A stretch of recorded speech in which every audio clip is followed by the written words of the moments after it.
जिंदाबाद, आवाज दो, जीतेंगे, हम लेके रहेंगे, हक हमारी, भाई मांगे, हमारे बहन भी मांगे, हमारे पूरा बिहार मांगे, हर छात्र मांगे, हम लेके 40 महीने से हम लोगों को इस तरह से रोड पर मजबूर किया गया है रहने के लिए।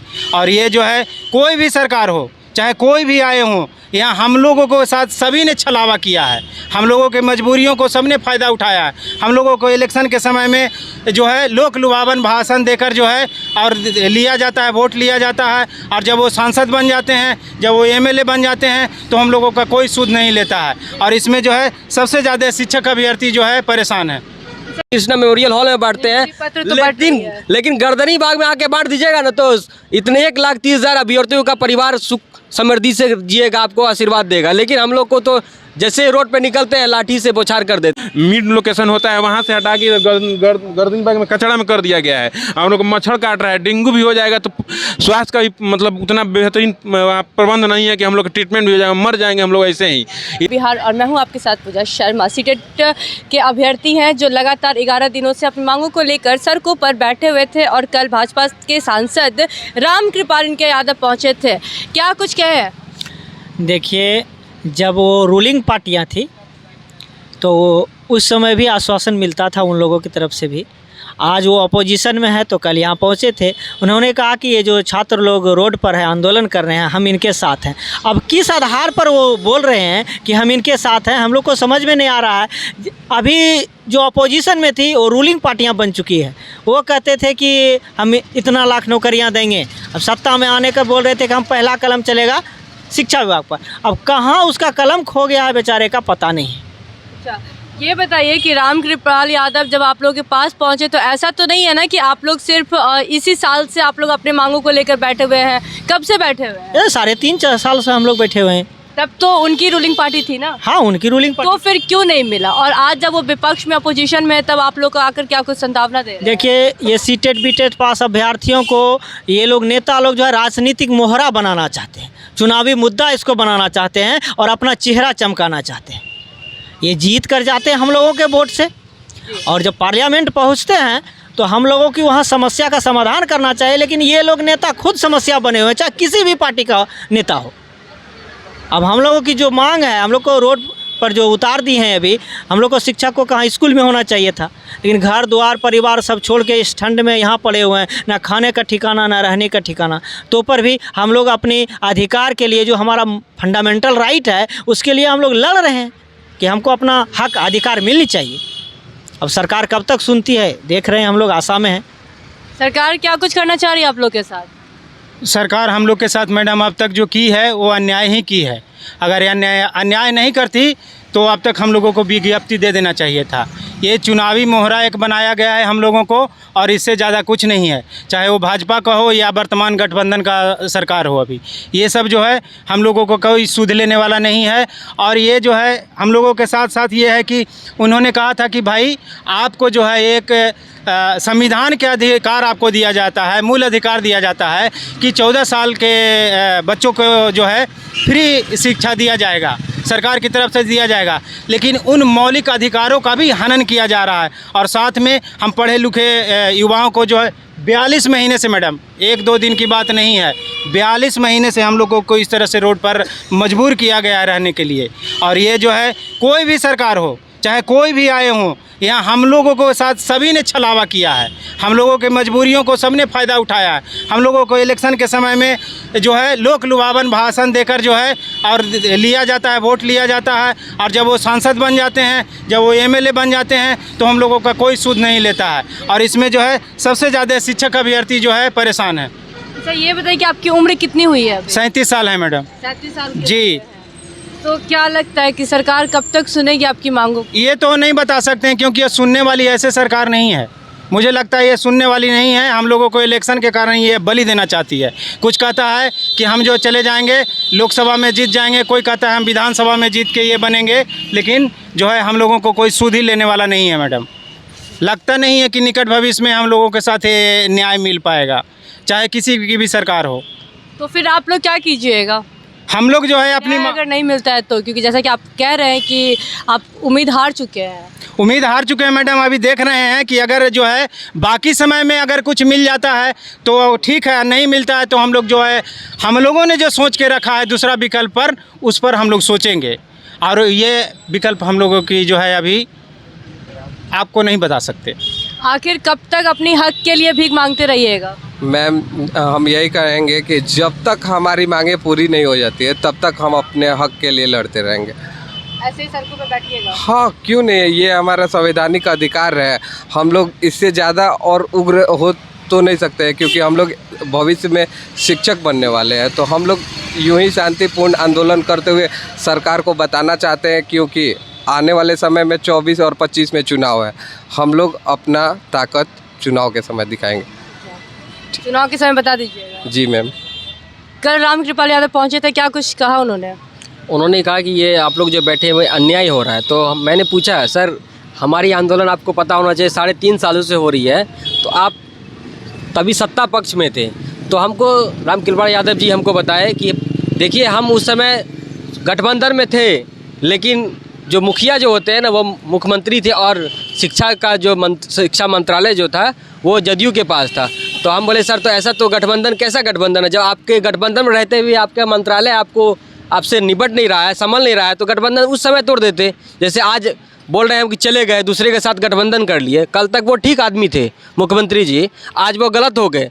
तो आपका जो सत्ता का जो प्रलोभन है, जो भोगी है, वो जब तक आपके साथ रहते हैं अच्छे हो जाते हैं, जैसे दूसरे पार्टी के साथ जाते हैं तो उसको आलोचना करते हैं। तो उन आलोचनाओं में हमको मत गिरिए सर। आप हम लोग को अपोजिशन में है तो उसका कर्तव्य निभाइए, और हम लोग को प्रेशर दिए सरकार पे, ताकि हम लोग को नोटिफिकेशन जल्दी मिल जाए। कहीं आप लोग का मुद्दा राजनीति मुद्दा तो नहीं बनाया जा रहा है? अब तक तो राजनीति मुद्दा ही बन चुके हैं, क्योंकि जब तक बीजेपी सत्ता में थी तो हमारी सत्ता मतलब मांग को लेकर उतने होते हैं ना, आलोचना कर रहे थे कि ये लोग तो आरजेडी के एजेंट हैं। अब हम लोग आंदोलन कर रहे हैं, आरजेडी वाले बोलते हैं ये बीजेपी के एजेंट है।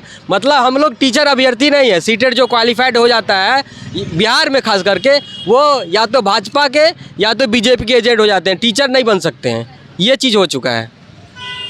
और मुख्यमंत्री जी बोल रहे हैं कि हम बाहर बांट रहे हैं, नौकरियों की बाहर है, नीतीश कुमार है। तो भैया हम लोग भी गर्दनी बाग में हैं, लेकिन अब तक तो बाहर आपका ना दिखा है, क्योंकि ज्वाइनिंग पत्र आप गांधी मैदान में पढ़ते हैं, कभी कृष्णा मेमोरियल हॉल में बांटते हैं, लेकिन गर्दनी बाग में आके बांट दीजिएगा ना, तो इतने 1,30,000 अभ्यर्थियों का परिवार सुख समृद्धि से जिएगा, आपको आशीर्वाद देगा। लेकिन हम लोग को तो जैसे रोड पे निकलते हैं लाठी से बौछार कर देते हैं। सर हम लोग बिहार के बच्चे हैं, हम लोग के साथ ऐसे छलावा मत कीजिए, हम लोग का ज्वाइनिंग करवा दीजिए, अविलंब करवाइए। क्या लगता है कि आप लोगों के मुद्दे को राजनीति मुद्दा बनाया जा रहा है? क्योंकि जिस तरह से कल सांसद रामकृपाल यादव आप लोगों के पास पहुंचे थे, क्या कुछ संभावना दी है? सर संभावना वही दिए हैं कि आप लोगों का होगा, हम आपका मुद्दा उठाएंगे, हमारी मांगों को ले गए हैं। लेकिन देखिए, जब तक सत्ता में थे तो बोलते थे कि हम आपके साथ हैं, अभी विपक्ष में हो गए हैं तो फिर भी वही संभावना केवल तारीख पर तारीख वही मिल रहा है। लेकिन हम लोग यहाँ पर मानने वाले नहीं हैं। जब तक नहीं मिलेगा हम लोग यहीं पर बैठे रहेंगे, और आगे का प्लान आमरण अनशन का भी है। अच्छा, जब वो बोल रहे हैं कि आप लोगों का मुद्दा उठाएंगे, तो इससे पहले आप लोगों का मुद्दा क्यों नहीं उठाया गया? क्योंकि उससे पहले तो उन्हीं की पार्टी थी ना, उन्हीं की रूलिंग पार्टी थी, तो फिर अब क्यों आप लोग के साथ है? और उस टाइम देखिए, मुद्दा उठाने का कोई बात नहीं है, वो हम लोग को इमोशनल ब्लैकमेल करना चाहते हैं। उनका एक ही मुद्दा है कि छात्रों को, अभ्यर्थियों को इमोशनल ब्लैकमेल करके और इनके सहानुभूति को अपने तरफ ले लिया जाए। अगर ऐसा है तो वो पूर्व केंद्रीय मंत्री रह चुके हैं और बहुत बिहार के दिग्गज नेता हैं, उनको नीतीश कुमार से मिलना चाहिए, शिक्षा मंत्री से जाके मिलना चाहिए, और हम लोग के मांगों को रखना चाहिए कि शिक्षक अभ्यर्थी बहुत परेशान है, उन्हें किया जाए या किस तरह की अड़चन है इसमें, उस पर बात किया जाए। लेकिन उनका मेन मोटो है हम लोग को इमोशनल ब्लैकमेल करना। वो इतने बड़े नेता हैं कि जब चाहेंगे, जिस तरह चाहेंगे, सरकार में जो रूलिंग पार्टियां हैं, जो नीतीश कुमार जी हैं, उनसे बैठ के टेबल टॉक कर सकते हैं। लेकिन वो करना नहीं चाह रहे हैं, वो आके हम लोग को इमोशनल ब्लैकमेल करके और चले जाना चाह रहे हैं। और सब लोग ऐसा ही कर रहे हैं, चिराग पासवान जी हो या फिर से अपना रामकृपाल यादव जी हो, सब लोग आ रहे हैं और हम लोग को इमोशनल ब्लैकमेल करके और चले जा रहे हैं। ये हकीकत है कि जो अपोजिशन में ही है तो क्या हुआ, जिस दिन वो लोग चाह लेंगे उस दिन विज्ञप्ति हम लोग से दूर नहीं रहेगी। अगर हमारे साथ आके बैठे हैं तो हम लोग को फिर से सपोर्ट करें और हम लोग के मुद्दे को नीतीश कुमार के पास या फिर से चंद्रशेखर यादव के पास जाके रखें और हमारी लड़ाई को मजबूत करने का काम करें ना। काहे लिए हम लोग इमोशनल ब्लैकमेल कर रहे हैं? हम जान रहे हैं कि जब सत्ता में तो थे तब भी और अभी विपक्ष में है तो भी। आप देख लीजिए जो 1,75,000 शिक्षकों की बहाली के लिए विज्ञप्ति बहुत जल्द, जब वो सत्ता में नीतीश कुमार के साथ थे तब की वो आपका पोस्ट है बीजेपी बिहार मतलब हैंडल से। और आज हम लोग का 6 महीने बीत चुका है, आज तक ना वो कुछ कर पाए ना ये कुछ कर पाए। हम लोग बहुत परेशान हैं, फ्रस्ट्रेट हो चुके हैं। अभी हम लोग को डेंगू का प्रकोप इतना बढ़ा हुआ है, यहाँ पे देख रहे हैं गंदगी कितना है। हम लोग का लोकेशन जो मिड लोकेशन होता है वहाँ से हटा के गर्दनीबाग में कचड़ा में कर दिया गया है। हम लोग को मच्छर काट रहा है, डेंगू भी हो जाएगा तो स्वास्थ्य का भी मतलब उतना बेहतरीन प्रबंध नहीं है कि हम लोग का ट्रीटमेंट भी हो जाएगा, मर जाएंगे हम लोग ऐसे ही। इतनी गंदगी में हम लोग बैठे हुए हैं, सरकार ना सुन रही है ना अपोजिशन सुन रहा है, सब लोग हम लोग को इमोशनल ब्लैकमेल करने का काम कर रहे हैं। ऐसे ही सड़कों पे बैठे हुए रहेंगे? हम लोग बैठे हुए, हम लोग के हाथ में यही है ना, हम लोग शिक्षक हैं, हम लोग उग्र प्रदर्शन नहीं कर सकते। हम लोग थोड़ा सा प्रदर्शन किए थे तो आपको पता है कि हम लोग डगमगला चौराहा पे पटक पटक के लाठियों से मारा गया था। आज हम लोग फिर उग्र प्रदर्शन करते हैं तो हम लोग को इतना पीटा जाएगा जिसका कोई हिसाब नहीं है। आपको पता होना चाहिए कि भीड़ इतनी नहीं रहती है हम लोग की, लेकिन छात्र और अभ्यर्थी इतने डर गए हैं कि कहीं जाने पर हम लोग को जेल में डाल दिया जाएगा। क्योंकि 10 बार ऐसा हुआ है कि हम लोग 24 घंटे के लिए जेल में डाला गया है। हम लोग फिर वो लोग आएंगे बैठेंगे और फिर उन लोग उठा के थाने में बंद कर दिया जाएगा तो उन लोग का भविष्य खतरे में आ जाएगा। सब लोग अपनी रोजी रोटी चलाने के लिए कुछ ना कुछ कर रहा है, तो सोच रहा है कि अभी हम अगर जाके रोड पे प्रदर्शन करेंगे तो फिर हम लोग गिरफ्तार करके और जेल में बंद कर दिया जाएगा, हम लोग का हाथ पैर तोड़ दिया जाएगा। इसीलिए हम लोग को आंदोलन को दबा के देखिए बच्चों की संख्या कितनी घट गई है, छात्रों अभ्यर्थियों की संख्या कितनी घट गई। ये बस इन लोग का मेंटालिटी है कि आंदोलन को दबा दिया जाए, खत्म कर दिया जाए और हम 24 और 25 के इलेक्शन में इस विज्ञप्ति को लाएं और लोक लुभावन अपना प्रलोभन दे के और फिर से वोट कलेक्ट करें। यही मानसिकता है उन लोगों का। 1,30,000 सीटेड अभ्यर्थियों को क्या कुछ कहना चाहेंगे? 1,30,000 जो अभ्यर्थी हैं उन लोगों से हम यही कहेंगे कि जिनके पास अपना पर्सनल व्यवस्था नहीं हो उन लोगों को छोड़ के जितने लोग हैं एक बार पटना में आएँ और बेहतरीन तरीके से एक बार हम लोग अपने मांगों को सरकार के समक्ष रखें। और अगर सरकार मानती है तो ठीक है, नहीं मानती है तो हम लोग आमरण अनशन में बैठेंगे और अपना शरीर त्याग देंगे। और क्या कर सकते हैं हम लोग के हाथ में क्या है? हम लोग यही कर सकते हैं ना। हम लोग तो विवश हैं, मजबूर है, लाचार है, तो हम लोग और क्या कर सकते हैं? हम लोग जो हाथ में वही करेंगे ना। और हम लोग कोई लफुआ तो है नहीं कि आग लगाएंगे तोड़ेंगे फोड़ेंगे। हम लोग एक अभ्यर्थी हैं, अभ्यर्थी का मतलब है कि हम लोग शिष्टाचार तरीके से विरोध कर पाएंगे। और सरकार इसको हम लोग की व्यवस्था समझ रही है, हम लोग की व्यवस्था नहीं है, लेकिन हम लोग एक लोकतांत्रिक तरीके से आंदोलन कर रहे हैं। हम लोग चाह रहे हैं कि लोकतांत्रिक तरीके से के आंदोलन को ही मध्य रखते हुए सरकार हम लोग की विज्ञप्ति दे दे और हम लोग को नियुक्ति पत्र जल्द से जल्द दे दे। जब कह रही है सरकार कि हम नियुक्ति पत्र दे रहे हैं, आप नियुक्ति पत्र कौन सा दे रहे हैं? हमको सूचना मिला है कि बहुत लोग जिस विभाग में काम कर रहे हैं उन लोगों को बुला करके उनका नियुक्ति पत्र दिया जा रहा है। वो 2 महीने से जॉब कर रहे हैं, 3 महीने से जॉब कर रहे हैं, उनको बुला करके कि आपको नियुक्ति पत्र देना है, आप आइए। तो वो लोग अपने ऑफिस को छोड़ के सीएल भर के आ रहे हैं, नियुक्ति पत्र यहाँ ले रहे हैं ताकि सरकार हम लोग को मतलब मिसलीड कर सके, मिसगाइड कर सके। हम लोग बहुत मतलब नियुक्ति पत्र दे दिए हैं, वो सब लोग पहले से जॉब कर रहे हैं। यही हम कहना चाहेंगे। और क्या तो ये थे सीटेट के अभ्यर्थी जिन्होंने साफ कर दिया है कि अगर इन्हें विज्ञप्ति नहीं मिलती है, इनकी नोटिफिकेशन नहीं मिलती है तो ये अपना दम 2024 और 2025 में इलेक्शन के टाइम पे दिखाएंगे। क्योंकि लगातार जिस तरह से ये अपने मांगों को लेकर सड़कों पे बैठते हैं, जब जो सत्ता में रहती है, विपक्ष में रहती है पार्टी आती है, संतावना देती है और फिर चली जाती है, लेकिन इनके मुद्दों को उठाया नहीं जाता है। तो फिलहाल के लिए इतना ही। तमाम के अपडेट्स के लिए देखते रहें ग्लोबल बिहार। अगर आप हमारे चैनल पर नए हैं तो चैनल को लाइक करें, शेयर करें और सब्सक्राइब करें। शुक्रिया।